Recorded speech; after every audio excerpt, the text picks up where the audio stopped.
இலங்கையில் ஏற்பட்டிருக்கிற அசாதாரண காலநிலை காரணமாக இலங்கையினுடைய இயல்பு வாழ்க்கை முற்றுமுழுதாக பாதிக்கப்பட்டிருக்கிறது. கடந்த 24 மணித்தியாலத்தை எடுத்துக்கொண்டா பெரிய அளவான மண் சரிவுகள், அதிகளவான உயிரிழப்புகள், இதுவரைக்கும் பதிவான உயிரிழப்புகளின் எண்ணிக்கை 47ஆக உறுதிப்படுத்தப்பட்டிருக்கிறது. அனர்த்த முகாமைத்துவ மையம் இதனை உறுதி செய்திருக்கிறது. நேற்றும் இன்றைக்கும் மட்டுமே 37 பேர் உயிரிழந்திருக்காங்க. இந்த அனர்த்தம் காரணமாக உயிரிழந்த ஒவ்வொரு குடும்பத்தினருக்கும் உறுப்பினர்களுக்கும் தலா 10 லட்சம் இழப்பீடு வழங்குறதுக்கு ஜனாதிபதி இன்றைய நாளில் பரிந்துரை விடுத்திருக்காரு. ஜனாதிபதி நிதியத்திலிருந்து இந்த பணம் செலுத்தப்பட வேண்டும் அப்படின்னு சொல்லி இன்று ஒரு கூட்டம் நடைபெற்றிருந்தது. இந்த கூட்டத்தில் அனைவரும் அழைத்து பேசப்பட்டு அந்தந்த பிரதேசத்தினுடைய பிரதிநிதிகள் எல்லாமே அந்தந்த பிரதேசத்துக்கு சென்று மக்களுடைய பாதுகாப்பை உறுதிப்படுத்துவதற்கு முப்படையோடு சேர்ந்து செயற்படுமாறு கேட்டுக்கொள்ளப்பட்டிருக்கு, பணிப்புரை விடுக்கப்பட்டிருக்கிறது. இந்த மண் சரிவு காரணமாக கண்டி அதோட நோரேலியா ஆகிய பிரதேசங்களில் மிக அபாயகரமான எச்சரிக்கை விடுக்கப்பட்டிருக்கிறது. கண்டி அவசர கால நிலைமைக்கு பிரகடனப்படுத்தப்பட்டிருக்கிறது. இந்த சீரற்ற காலநிலை காரணமாக கண்டி நோரேலியாவில் மாத்திரம் 20 பேர் இதுவரைக்கும் மண் சரிவின் காரணமாக உயிரிழந்திருக்காங்க. குறிப்பாக பதுளையில் மட்டுமே மண் சரிவால் 23 பேர் உயிரிழந்திருக்காங்க. எனவே பல இடங்களில் குறிப்பாக மலையக பிரதேசங்களில் மண் சரிவு அபாயம் தொடர்ச்சியாக இருந்து வருகிறது. சரிந்து விழும் அப்படின்னு சொல்லி அல்லது மலை பிரதேசங்கள் சரிவான பிரதேசங்களில் இருக்கிற மக்கள் மிக அவதானத்தோடும் அது தொடர்பான விழிப்போடு இருக்குமாறு கேட்டுக்கொள்ளப்பட்டிருக்காங்க. இப்போது கிடைத்திருக்கிற ஒரு முக்கியமான செய்தி, நாளை வெள்ளிக்கிழமை அத்தியாவசிய சேவைகள் தவிர்ந்த மற்ற அரச சேவைகளில் பணியாற்ற அனைத்து ஊழியர்களுக்கும் விடுமுறை வழங்கப்பட்டிருக்கிறது. நாட்டில் ஏற்பட்டிருக்கின்ற அசாதாரண சூழ்நிலை காரணமாக இந்த விடுமுறை வழங்கப்பட்டுள்ளதாக சொல்லப்பட்டிருக்கு.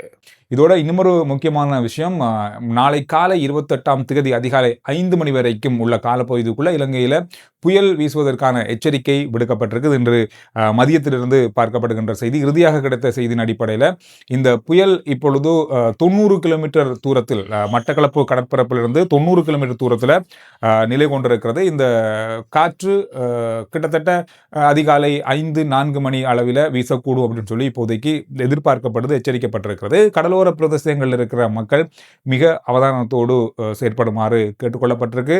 இந்த புயல் 60 முதல் 80 கிலோமீட்டர் வேகத்தில் வீசும் அப்படின்னு சொல்லி எதிர்பார்க்கப்படுது.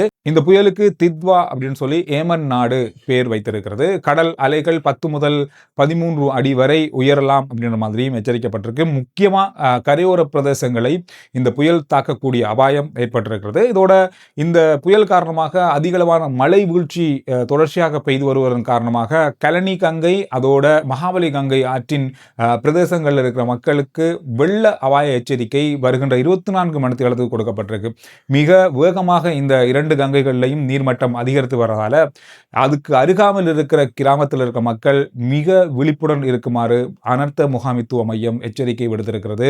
தொடர்ச்சியாக அனர்த்த முகாமைத்துவ மையம் இது தொடர்பாக அவதானம் செலுத்தி வருவதாகவும் சொல்லியிருக்காங்க. எனவே இது தொடர்பாக மக்களும் அவதானத்தோடு செயற்படுமாறு கேட்டுக்கொள்ளப்பட்டிருக்காங்க. குறிப்பாக கலனி கங்கை பக்கத்தில் இருக்க மிக முக்கியமான கொழும்பை அண்டிய பிரதேசங்களான சீதாவக்க, ஹோமாகம, தொம்பே, கடுவல, கொழும்பினுடைய தாழ்வு பகுதி, வத்தல ஆகிய பிரதேசங்களில் கலனி கங்கைக்கு அருகாமல் இருக்கிற மக்கள் மிக அவதானத்தோடு இருக்குமாறு எச்சரிக்கப்பட்டிருக்கிறது. ஏற்கனவே உயர்தர பரீட்சைகள் இடைநிறுத்தப்பட்டிருக்கு. இன்று, நாளை, சனிக்கிழமை இந்த 3 நாட்களும் நடக்கின்ற உயர்தர பரீட்சைகள் நிறுத்தப்பட்டிருக்கிறது. இது 7ஆம், 8ஆம், 9ஆம் தேதிகளில் டிசம்பர் மாதத்தில் நடக்கும் அப்படின்னு சொல்லி கல்வி அமைச்சு அறிவித்திருக்காங்க. இப்பொழுது அனர்த்தத்தினால் பாதிக்கப்பட்ட மீட்க முடியாத இடங்களில் இருக்கிற மக்களை மீட்பதற்காக விமானப்படைக்கு சொந்தமான ஹெலிகாப்டர்கள் இப்பொழுது பயன்படுத்தப்படுகிறது. பல இடங்களில் மின் தடை ஏற்பட்டிருப்பதாகவும் முடிந்த அளவு இந்த மின்சார மீள் இணைப்புக்கு மின்சார சபை ஊழியர்கள் தொடர்ந்தும் பணியாற்றி வருவதாகவும் சொல்லியிருக்காங்க. விமான நிலையங்கள் பற்றி பார்க்க போனால் கட்நாயக்க விமான நிலையம் ஒரு ஏற்பாடு செஞ்சுருக்காங்க. சீரற்ற வானிலை காரணமாக ஏதாவது விமானங்களை இங்கே தரையிறக்க முடியாமல் இருந்தால் அந்த நேரத்தில் உடனடியாக கொச்சின் அதோட திருச்சி ஆகிய விமான நிலையங்களில் அந்த விமானங்களை தரையிறக்குவதற்கான ஏற்பாடுகள் செய்யப்பட்டிருப்பதாக சொல்லப்பட்டிருக்கு. இந்த விஷயங்கள் இந்த காலநிலையோடு சம்பந்தப்பட்ட மிக முக்கியமான விஷயங்களாக இருக்குது. அதிகமான உயிரிழப்புகளை சந்தித்த ஒரு காலநிலை மாற்றமாக அசாதாரண சூழல் நிலையாக இந்த நிலை இப்பொழுது இருந்து வருகிறது. எனவே உயிரிழப்புகளை தவிர்ப்பதற்கும் அனர்த்தங்களை தவிர்ப்பதற்கும் மக்கள் தங்களுடைய வீடுகளில் முக்கியமாக பாதுகாப்பான இடங்களிலேயே இருக்கும்படி தேவையில்லாத பயணங்களை தவிர்த்து கொள்ளுமாறு வேண்டுகோள் விடுக்கப்பட்டிருக்கு.